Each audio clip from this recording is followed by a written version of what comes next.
बंगाल के रण में तौली जाएगी झारखंड के 3 पूर्व सीएम की ताकत। भाजपा ने बाबूलाल मरांडी, अर्जुन मुंडा और रघुवर दास को दिया प्रचार का जिम्मा। दीपक प्रकाश और निशिकांत दुबे को दी गई है महत्वपूर्ण जिम्मेदारी। सफल हुए तो राष्ट्रीय फलक पर होगा नाम। नमस्कार, आजाद सिपाही विशेष में आपका स्वागत है। मैं हूं राकेश सिंह। पश्चिम बंगाल समेत 4 राज्यों और 1 केंद्र शासित प्रदेश में विधानसभा चुनाव का ऐलान हो चुका है। इसके साथ ही सियासी माहौल भी गर्म हो गया है। पश्चिम बंगाल को छोड़कर अन्य राज्यों में होने वाले चुनाव में कम से कम झारखंड को बहुत अधिक दिलचस्पी नहीं है।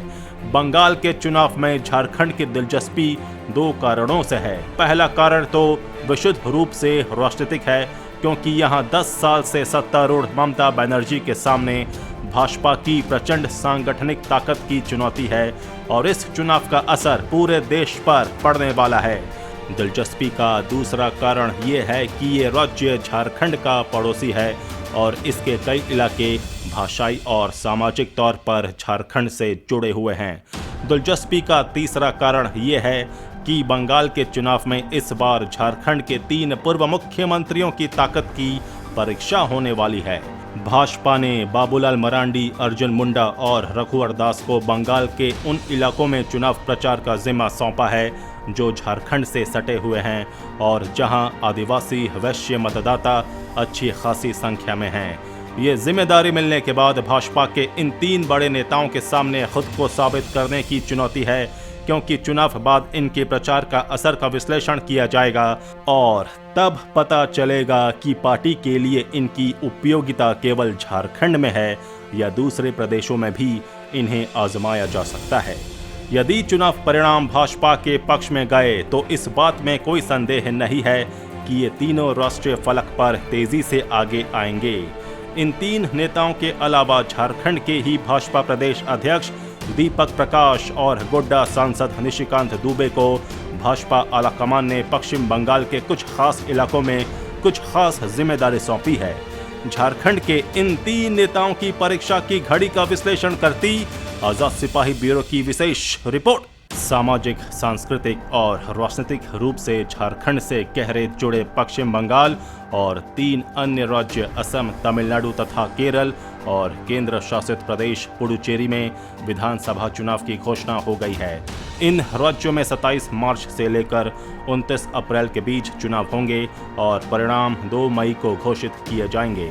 इन चुनावों को 2024 के आम चुनाव से पहले का सबसे अहम चुनाव माना जा रहा है।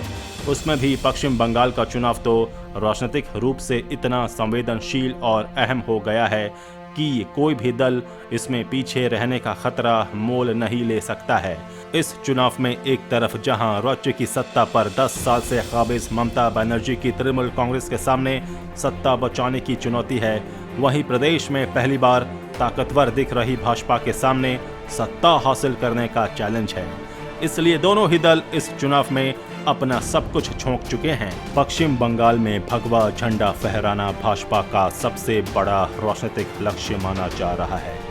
ऐसे में भाजपा की रणनीति को जान लेना भी बेहद जरूरी है। पश्चिम बंगाल चुनाव में अपनी जीत सुनिश्चित करने के लिए भाजपा ने देश के कई राज्यों के बड़े रणनीतिकार और चुनावी राजनीति के माहिर खिलाड़ियों को मैदान में उतारा है। इसमें झारखंड के भी 5 नेताओं को जिम्मेदारी दी गई है।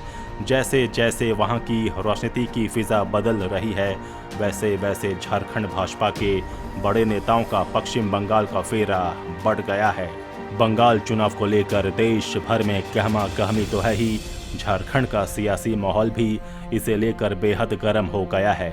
इसकी एक खास वजह यह है कि भाजपा ने यहाँ के बड़े नेताओं को बंगाल के उन इलाकों में प्रचार करने के लिए तैनात किया है जहां आदिवासी मतदाता अच्छी खासी संख्या में हैं। इन बड़े नेताओं में राज्य के 3 पूर्व मुख्यमंत्री बाबूलाल मरांडी, अर्जुन मुंडा और रघुवर दास शामिल हैं।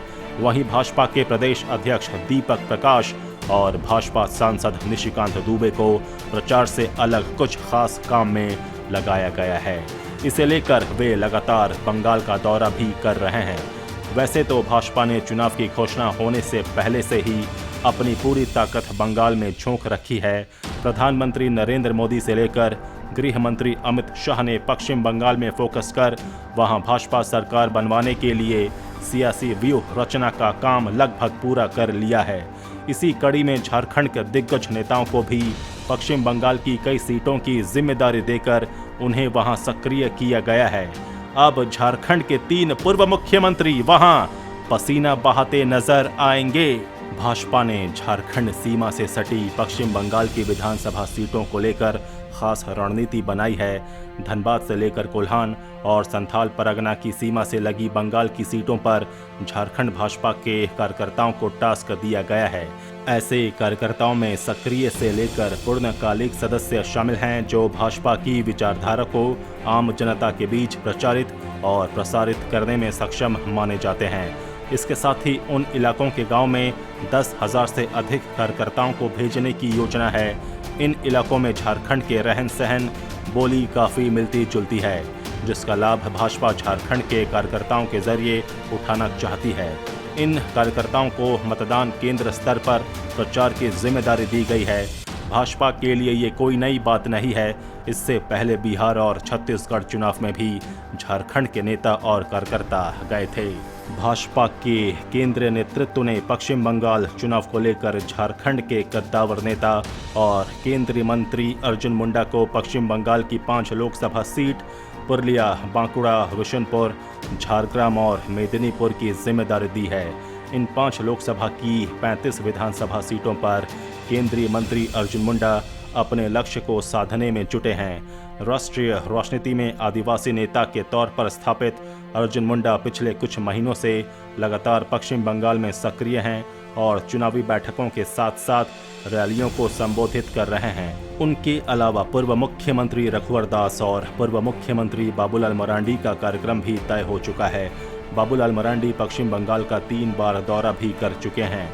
पूर्व मुख्यमंत्री रघुवर दास के चुनाव प्रचार का भी शेड्यूल तैयार हो चुका है।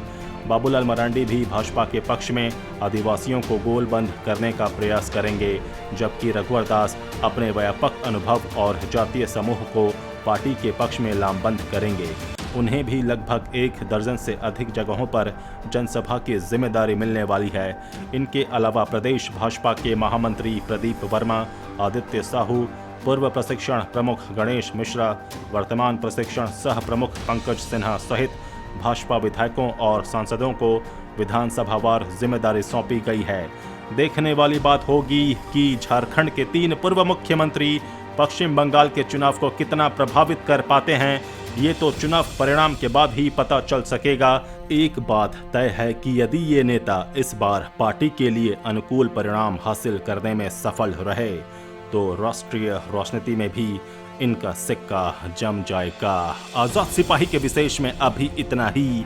खबरों की और भी अधिक जानकारी के लिए आप पढ़ते रहिए अपना लोकप्रिय दैनिक अखबार आजाद सिपाही। आप हमारे इस YouTube चैनल को जरूर सब्सक्राइब करें। आप हमारे Facebook पेज को भी जरूर लाइक करें। जुड़े रहिए आजाद सिपाही के साथ। धन्यवाद।